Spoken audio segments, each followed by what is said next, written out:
Okay. I know also there's a time limitation today, so we will make sure everybody is where they need to be when they need to be there. Good morning. I just wanted to note at the top I'm wearing red today in honor of National Wear Red Day and American Heart Month. Heart disease is the leading cause of death in the United States, claiming the lives of 650,000 people every year, with a disproportionate burden on communities of color. The President is committed to supporting Americans in their efforts to achieve better heart health and closing the racial gaps in cardiovascular disease. That's why we're taking a whole-of-government approach to reduce diet-related chronic diseases and encourage every American to live a healthy lifestyle. The President has also called on Congress to launch his ARPA-H initiative, which would invest billions of dollars in preventing, detecting, and treating cancer, cardiovascular conditions, and other deadly diseases. And there are a number of other red wearers today in here too. I don't want to speak to what you picked out of your closet, but maybe you're recognizing the same thing.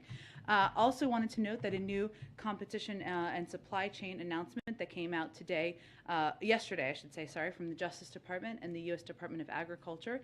They launched farmerfairness.gov, a new online tool that gives farmers and ranchers a one-stop shop for reporting potentially illegal practices in agricultural markets. As the President noted when he met with farmers and ranchers last month, the meat processing industry is highly consolidated. Just 4 companies control most of the markets for beef, poultry, and pork. That gives meat processors enormous power over farmers and ranchers, and too often they use that power to exploit and underpay them. The launch of this new tool is a critical part of the Biden-Harris administration's action plan for a fair, more competitive, and more resilient meat and poultry supply chain. This is a one-stop shop to report potential violations, and it will allow the Justice Department and the USDA to better address anti-competitive actions and create meat and poultry markets that are fair to American farmers and ranchers. Finally, wanted to note this shortly, the President will sign an executive order to improve timeliness, lower costs, and increase quality in federal construction projects. The order requires the use of project labor agreements on federal construction projects, which will help the management and coordination challenges that can stymie progress on major construction projects. Federal construction projects span the country, as we all know, from the maintenance of nuclear sites to the upkeep at our military bases to waterways and flood projects. Based in the FY 2021 figures, the order can affect $262 billion in federal government construction, contracting, and improve job quality for the nearly 200,000 workers on federal construction contracts. Additionally, as directly in the previous executive order, starting January 30th, federal contractors will be paid a $15 minimum wage. And briefly, the week ahead, last thing, on Monday, as you all know, the President will welcome the Chancellor of Germany to the White House, Chancellor Scholz.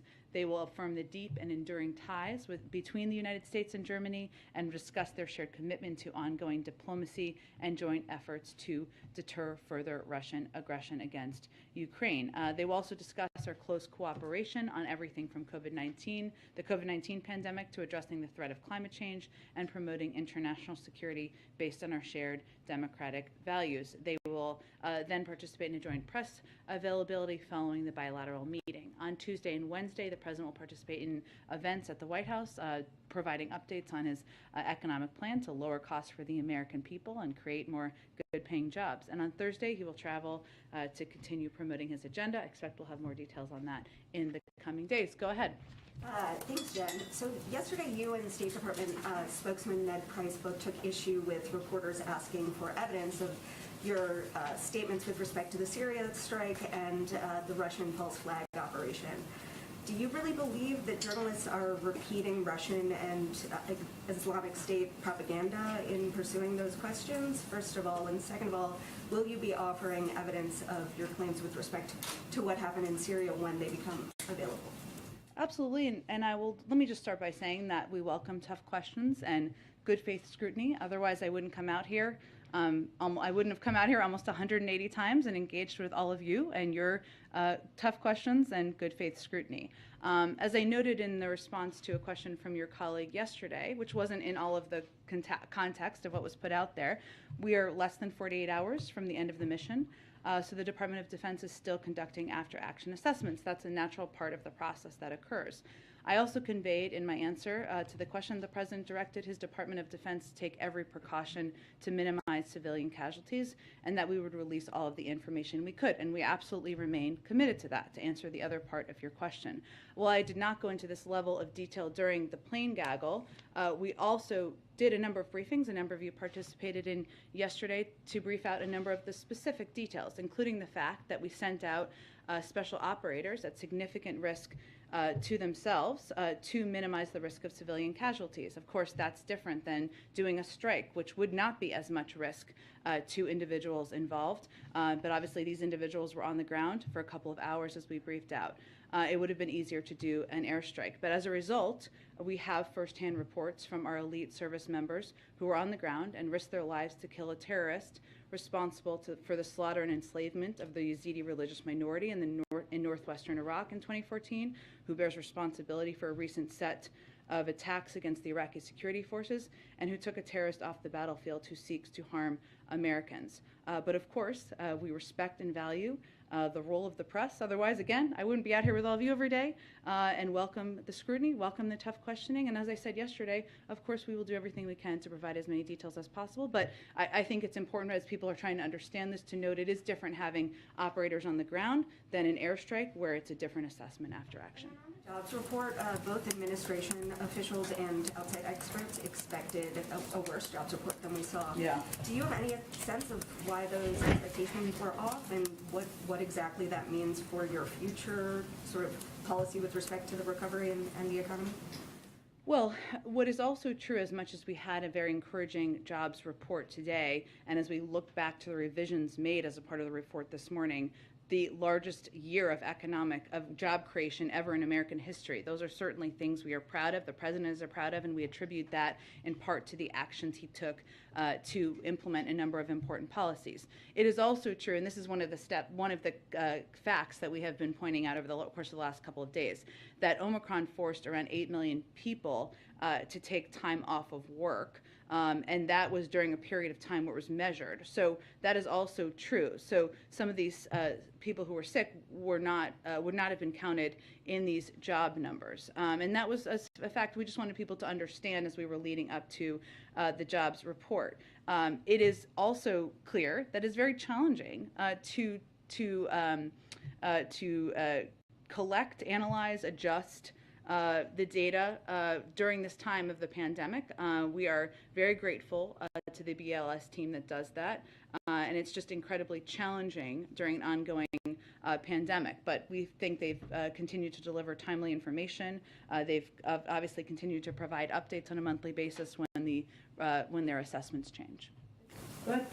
President Xi and Putin met on today, I guess, and released a pretty lengthy statement after that meeting. Moving a little bit further back from the meeting itself, how does the president view the relationship between China, Russia, Xi, and Putin through the lens of his broader foreign policy goals, agenda items, relationships? Well, the president views it as we have our own relationship with China.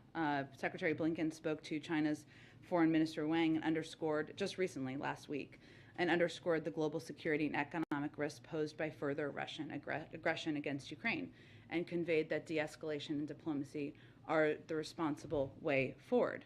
We've also conveyed that a destabilizing conflict in Europe would impact China's interests all over the world, and certainly China should know that. So certainly we have our own relationship where we engage directly at a very high level, as you all know, but our focus right now is continuing to unite with allies and partners to respond decisively if Russia further invades Ukraine. Are there any concerns about that relationship if it gets closer, if it becomes more intertwined in terms of U.S. posture and role in geopolitical spheres? Well, again, what we have control over is our own relationships and the projection of our own values, and also looking for ways to work with countries even where we disagree, and that is part of diplomacy. I would note that because some of the reporting has accurately assessed or raised the question of what took place in these conversations. We don't have anything to update on that. I don't think you would expect, but the size and the scope of economic measures on the table that we're talking about as it relates to Russian aggression or the potential of invasion are unprecedented, would pose massive consequences for the Kremlin, and the inputs to, and I think it's important for people to understand that the inputs to the major foundational technologies of the world still come from the West. And so there is an enormous amount of power we have as we work to continue to strengthen our diplomatic efforts with our partners around the world. And just one more quick one, and obviously I'm not going to try and repeat what Matt did yesterday with Ned, as I know you've experienced at times in a past life. But I do. I had many engagements with Matt Lee in my time. The idea, though, and you've done this a couple times in the British App to some degree as well, getting out in front. I think almost giving insight into intelligence that perhaps past administrations, including past Democratic administrations, would not have done. Yeah. Can you explain kind of the thinking in that strategically and why you guys have decided to get out in front on these types of things in this moment in time? Sure. So over the past several months, we, but also a number of our allies, have developed a significant amount of credible intelligence about Russian efforts to use a false pretext to justify an invasion of Ukraine. And this evidence mirrors both public reporting and Russian accounts in past conflicts. And I would note a number of your outlets obviously have reporters on the ground, right, who are seeing for themselves what is happening.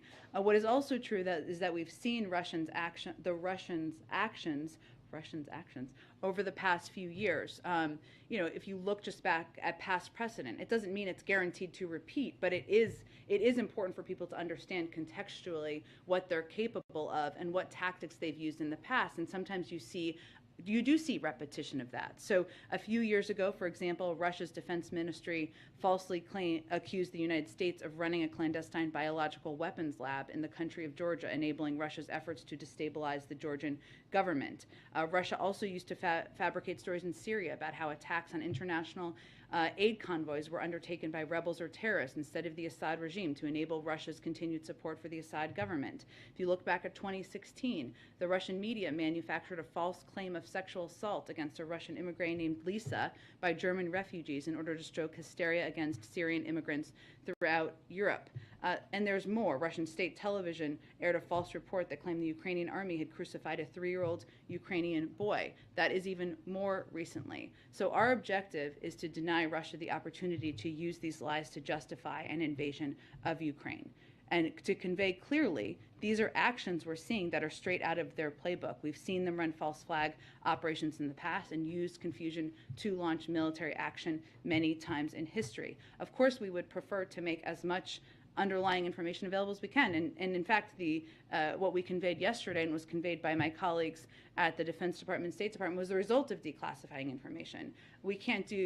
There are limitations because of compromising intelligence sources and methods. But what we're trying to do is take steps to deny Russia the opportunity to use lies, to use past tactics to justify an invasion of Ukraine, essentially to avoid war.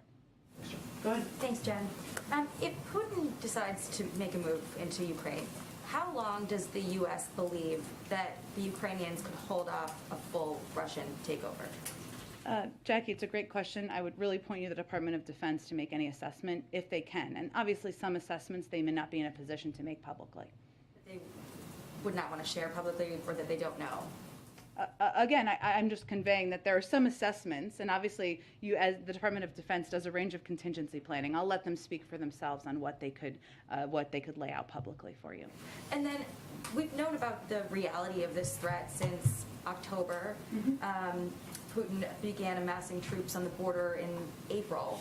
So why have we waited so long to send the kind of aid that we're sending now? Why haven't we sent, for instance, anti-aircraft weaponry? Because if Russia does an airstrike, wouldn't they be able to obliterate what we've sent to them so far? Well, remember the president met with President Zelensky back in, I think it was September, but you can correct me if that's wrong. It was sometime early in the fall, and committed to a large aid package. That is something that we've been implementing and delivering since that point in time. So actually it's been continuous security assistance that we've been providing to the Ukrainians, an enormous package that we've been providing over the course of the last year. In terms of weapon systems, I had again pointed to the Department of Defense. the feeling within the administration is that we have responded in a timely manner to Ukraine's concerns. I think what's important for people to understand is that this has been continuous. It wasn't that we had never provided aid, whether it's humanitarian or security assistance, and all of a sudden we did recently. That has been a continuous process. We've provided hundreds of billions of dollars in aid, security assistance over the course of not just the last year, but long before that, and including a commitment the president made and was announced around President Zelensky's visit.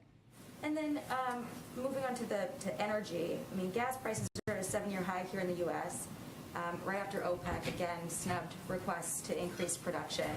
And then there's this energy crisis in Western Europe brewing. Is there any point where the president would consider opening up domestic production in order to mitigate some of this, the inflation, and assist our allies in Western Europe? Well, there's a couple of important questions you raised there. Let me start by saying that as it relates to Europe and the shortage, and that is, or potential, I should say, it doesn't exist currently, or everybody's experiencing high gas prices, but I think you're asking as it relates to a potential invasion. That is something we've been very mindful of and in touch with our European partners and also suppliers about what can be done and how we can ensure or take steps to increase capacity out there to meet those needs should they raise. Some of them is natural gas, some of them is gas, as you know. So that is something we've been quite mindful of. I'd also note that the president has taken a number of steps in recent months to address the gas prices, including tapping the Strategic Petroleum Reserve, of course conveying clearly to OPEC member countries and suppliers that it's important to meet the demand on the market, and we'll continue to look at options that can be done to lower gas prices for the American people. In terms of whether or not there could be more oil drilling, I'd point you to the oil companies on what available places they have and if they're maximizing that. My understanding is they're not. Is there any consideration for increasing, for instance, LNG export licenses? I don't have anything to preview for you in terms of additional steps. I can just reiterate to you that the president raises and talks about the importance of taking every step we can to lower gas prices for the American people. And then real quick on the Johns Hopkins study on the lockdowns. It was this meta-analysis that came out of several studies, lockdown during the first wave of COVID in spring of 2020. It found that it only reduced COVID mortality by 0.2% in the U.S. and Europe, and suggested they have little to no public health benefit, but severe consequences for the economy. And it suggests that lockdowns shouldn't be a part of a future pandemic response. Is that the shared view of the administration looking in the rearview mirror? Well, I would first, of course, point you to our health and medical experts for specifics on this specific scientific study. I would note that the president has been clear we're not pushing lockdowns. We've not been pro-lockdown. That has not been his agenda. Most of the lockdowns actually happened under the previous president. What our objective has been is to conveying that we have the tools we need to keep our country open, thanks to the president's leadership and focus on fighting the virus. And that's reflected in the fact that 98% of schools are open. Over 210 million Americans are fully vaccinated. We have the tools to avoid lockdowns, and we're not moving back, and that's our intention at this point. So you guys do believe then that the lockdowns were more harmful than helpful? Again, I would point you to our scientific experts on the specifics of a study, but the president's agenda, the president's approach has not been lockdowns. It has been using the tools we have to prevent that. Good. On the Supreme Court nomination, Senator Ben Ray Lujan's office is saying today he's going to be out for 4 to 6 weeks. I know you've obviously wished him well. Hopefully it's shorter than that, but sometimes these recoveries don't always go as planned. So is the White House thinking at all about timing, given the senator's potential absence? Is that affecting at all how the president is now thinking about this nomination versus how he would have been thinking about it a week ago? No. Okay. So everything is still on track for a pick by the end of February? Yep. All right. And I know you've been asked before whether the president is considering Republican votes and whether he can get new Republicans on board. Is the response still the president's looking for the best candidate and not thinking about which votes that candidate can get? Yeah, but I would say it's important to note that the president's commitment above all else is to nominate a qualified black woman, to serve on the Supreme Court with impeccable credentials. And he thinks anyone he chooses should have the kind of credentials and be so qualified that they should be considered by Democrats and Republicans. And then just a couple things on COVID. We've hit the 900,000 death mark, or we're quickly going to approach it, depending on your tally. But is the president going to do anything to mark this for the grim milestone of 900,000 deaths? We will have more on this soon, but I don't have anything to preview today. Okay. Do you have any updates on the testing efforts, the shipping out of the free COVID tests? How many have there been shipped out now? Do you have an update on that? Are they still being shipped out every 7 to 12 days from the order? So I don't have an update on numbers. It's changing constantly. I know we confirmed, I think it was last Friday, so I'm sure it's changed since then, that we had about 60 million orders, and we had sent out tens of millions of tests, and you've certainly seen on social media people receiving their tests, which is always good news. But I don't have an update on that. This program, of course, is just beginning to ramp up. We'd said at the beginning we wouldn't start sending tests until the end of January. We obviously did it ahead of time, but what we're really relying on right now is as soon as testing manufacturers deliver tests to the U.S. government, we will get them out to the American people, and the Postal Service is doing their job, packing and shipping efficiently, and I expect we'll have more updates in due time, short time, I hope. And just a real quick one on Russia. The Senate has left town without passing a sanctions bill. How important does the White House think it is to get the Senate to pass a Russian sanctions bill?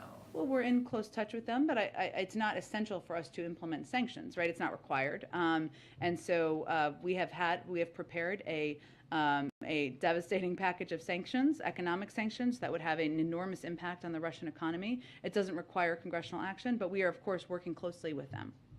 Jen, we Go need ahead. to gather. Oh, okay. Sorry for it being so short today. I'll be around for a little bit if people have questions. Come on by. Thanks, everyone.